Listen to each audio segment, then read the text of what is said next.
এই কটা বাজারে আবার হবেন তো? হ্যাঁ, হইলেও হতে পারে। কালকে কিন্তু মেলা আত্মীয় স্বজন আসবে না, আবার হইলো ওই যে ওই পাড়ায় দিয়ে আসতে হবে মালতে। তোর মার কব যাতে মেলা সৎ করে রান দে, বছরে একদিন হালা রুটি খাই যায় না। কি অবস্থা চাচা, ভালো আছেন? আমি এই যে বাজারতে আসলাম, এই গরুর গোশ কিনলাম, আর হইলো হেলা রুটি বানানোর জন্য সুজি কিনলাম, আটা কিনলাম। কাল সবাই বারাত না, বছরের একদিন। আমি তো ওইখানেই যাচ্ছে? ওই কাজেই যাবো। ঠিক আছে। বছরের একটা দিন। হ্যাঁ হ্যাঁ, ওই জন্য মালতে টালতে দিতে হয় না। ঠিক আছে, খালি কেনাকাটা করবো, সেই জন্য বাজারের দিকে যাচ্ছি। ঠিক আছে, ঘুরে আসেন আপনি। কি, আসসালামু আলাইকুম হুজুর। ওয়ালাইকুম আসসালাম, কি অবস্থা, ভালো আছো? আছি আলহামদুলিল্লাহ ভালো। হাসান, এদিকে এসো, এদিকে এসো। কোন যাচ্ছ? ওই আমি তো বাজারে যে সবে বরাত উপলক্ষে কেনাকাটা করতে যাচ্ছিলাম। কেনাকাটা কি কেনাকাটা বুঝলাম না ঠিক। এই যে হুজুর, এই যে কালকে সবে বারাত না, বছরের একটা দিন, আমাদের নবী ওই যে খাইছিল হেলা রুটি, সেজন্য আমরা করতে আসি।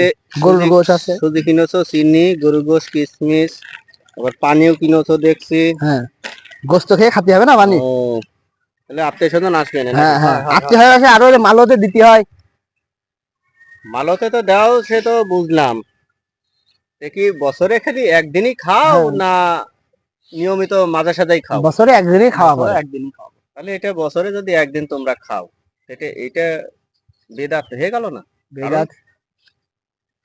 হেলা রুটি পবিত্র জিনিস, খাও, তাতে সমস্যা নাই। তোমরা আজকে খাও, পরশুদি খাও, কালকে খাও, মাসের ভিতরে 2-1 দিন খাও, আত্মীয় স্বজন আসলে বানিয়ে খাও, ভালো জিনিস, হালাল খাবার খাবার, সমস্যা নাই।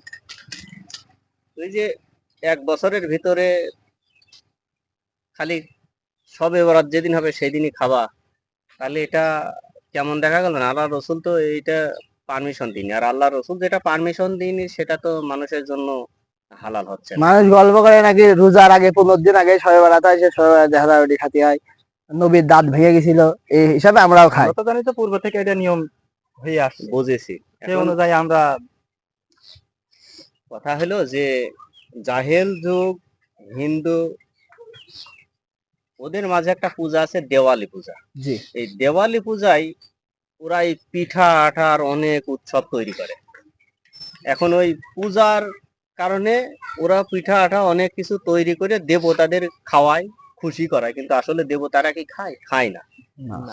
ওই যে ওই সময়ে হুজুরদের মাথার ভিতরে টাকা পয়সা দিয়ে, তুমি আমাদের বাড়ির হুজুর, তুমি মহল্লা ভিত্তিক হুজুর, তুমি এই গোষ্ঠী শরিকের হুজুর, মানে আমরা যাই কিছু করি ওই হুজুর যা বলবে তাই, কারণ ওর তো ব্যবসা হয়।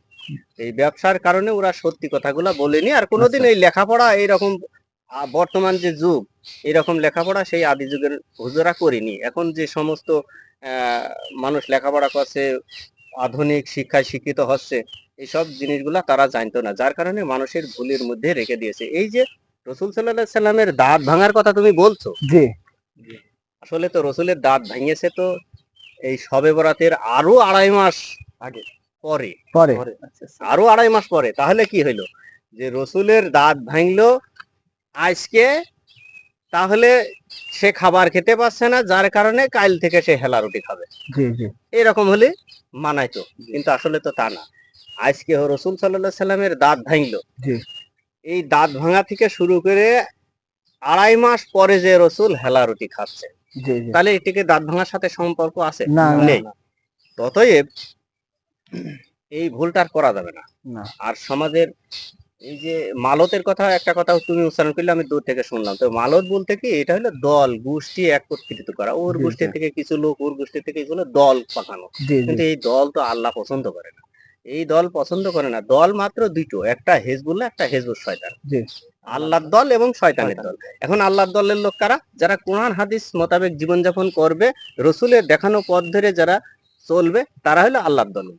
আর এই পথ বাদ দিয়ে মানব রচিত আইনের পিছনে যে সমস্ত মানুষ দৌড়াদৌড়ি করবে, তাহলে শয়তানের দল। এটা সহজ কথা। তো এটা হলো মানব রচিত আইনের পথ। এই হেলা রুটি আসলে মূলত কি? এটা মূলত দল গোষ্ঠী শরীক একত্রিত করা, এটা হলো সমাজের একটা নিয়ম। কিন্তু আসল কথা হলো যে হেলা রুটি খাওয়ার পবিত্র জিনিস, হালাল জিনিস, রসুল খেয়েছে, আত্মীয় স্বজন আসলে খাওয়া লাগে। তোমরা শুধু যে এক বছরে একদিন খাবা এটাই না জায়েজ। তোমরা কাল খাও, পরশু খাও, 5 দিন পরে খাও, আবার বছরের ভিতরে 10 দিন খাও, জি। তাহলে সেটা জায়েজ আছে। কিন্তু তোমরা আর 1 বছরের ভিতরে কোনোদিন খেলে না, ওই সবে বরাত আসলে ওর ওই দিনকেই খাবা, তাহলে এটা বেদাত হয়ে গেল। আল্লাহ রসুল এটা পারমিশন দিইনি। অতএব এই ভুল বুঝাবুঝি বাদ দাও। আত্মীয় স্বজন আসলে তোমরা খাবা, আজ হোক কাল হোক প্রত্যেক দিন খাও, তাতে সমস্যা নাই। জি। এই যে আগামী সবে বরাতের দিন খাবো, এইটা বন্ধ করো, এটা খাওয়া যাবে না, এটা করা নিষেধ। খাওয়া যাবে না বলতে হালাল খাবার খাও, কিন্তু ওইভাবে ওই দিনকে যে খেতে হবে এরকম না।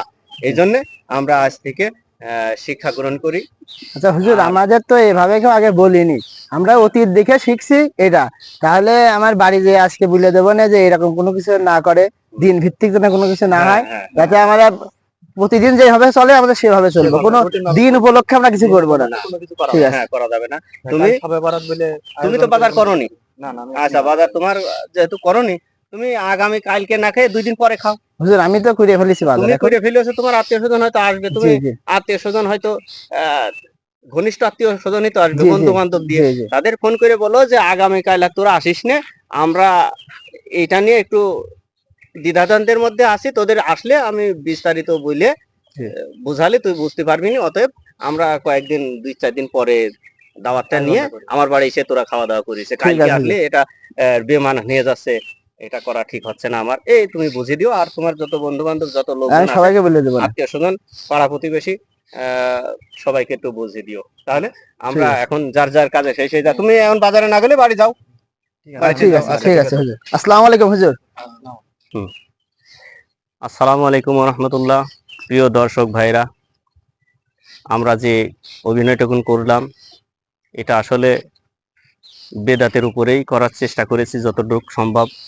তো আমাদের ইসলামিক সংস্কৃতির আলো পেজের সাথে থাকেন, আলোর ফোয়ারা ইউটিউব চ্যানেলের সঙ্গে থাকেন, ফলো দিন, লাইক করুন।